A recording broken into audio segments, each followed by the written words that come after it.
Ang sarap punta sa bukid eh. Alisin mo yung bugtok na noo para mamuna. Maupo ka na doon niya.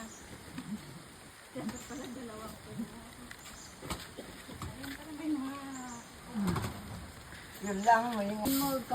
Bayan din ng pala doon yan. Doon sila nag-tigiri.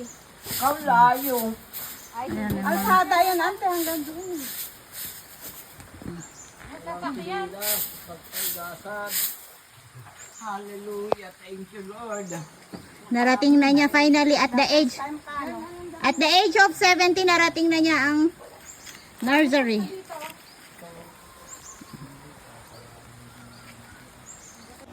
Hello, magandang araw sa inyong lahat. So ito na nga yung part 2 na nandito kami ngayon sa aming bukid. Yun nga mga kaibigan, medyo umuulan dito, so wala kaming magawa kung hindi ang magstay sa aming bahay kubo at magsimula ng magtimpla ng kape dahil iyon lang yung pwede naming gawin ngayong araw na to. And then after sipping a coffee, we're going to cook our lunch. Ito nga, quick tour sa aming munting bahay kubo. Ayan po yung sala. And then kitchen. And then this is the room. Ayan, hindi siya gaanong fully furnished. Kasi nga, nung namatay si tatay, unti-unti lang na ginawa yung mga kulang. At yan yung aming kitchen, dirty kitchen and lutuan. Of course, that's my brother and my brother-in-law. And dito po yung likod, papunta sa igiban kung saan kami nag-iigib ng tubig, panluto, inumin. So, yun po ay bokal na tubig. Ayan yung mga puno ng nyog.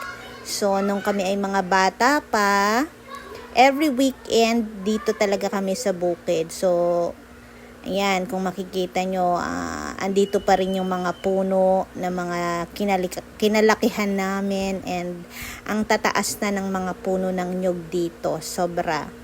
So, yun guys, enjoyin nyo lang panonood. Yun nga mga kaibigan, nag-timelapse muna ako habang kami ay mag-coffee.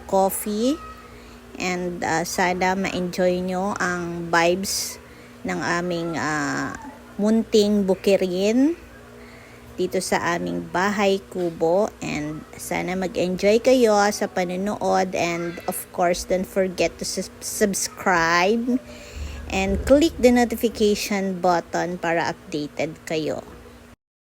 It's a coffee in the morning and coffee in the afternoon.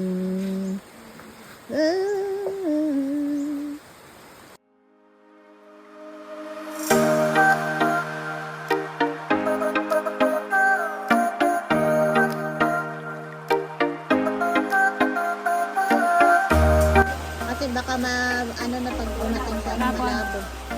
Ano pag nasing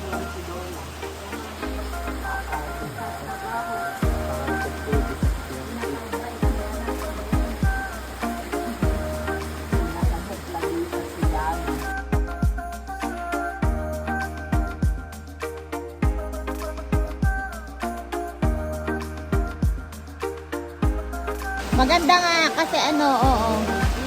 Natouch ako sa message niya. Siyempre, siya ang matalino sa kanilang lahat, oo. alam mo kung mapera ako. Galing magsalita. What's your name?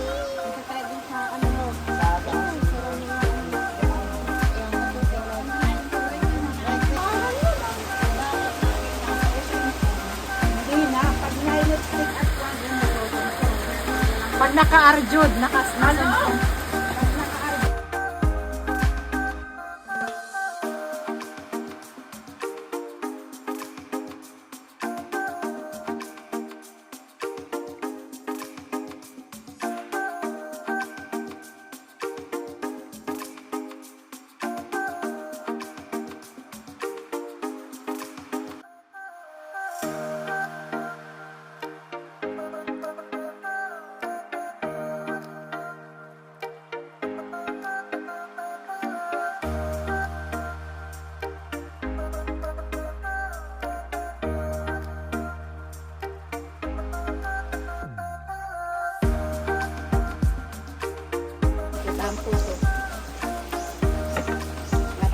ate. Ay, isang members ko. Kasi siya, di ba? Anong gamulang kon magtuwak, anong gamulang kon tagagat. Grabe ka, anong agat iyan?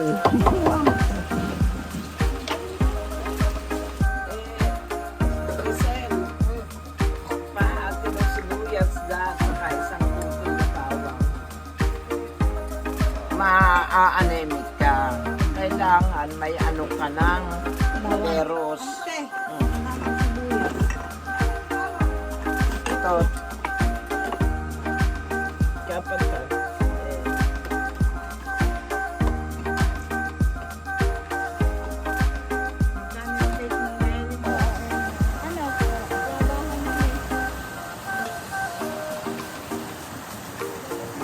That's all for today. Yun lang po ang part 2 ng Bukid is Life or Simple Life in the Bukid.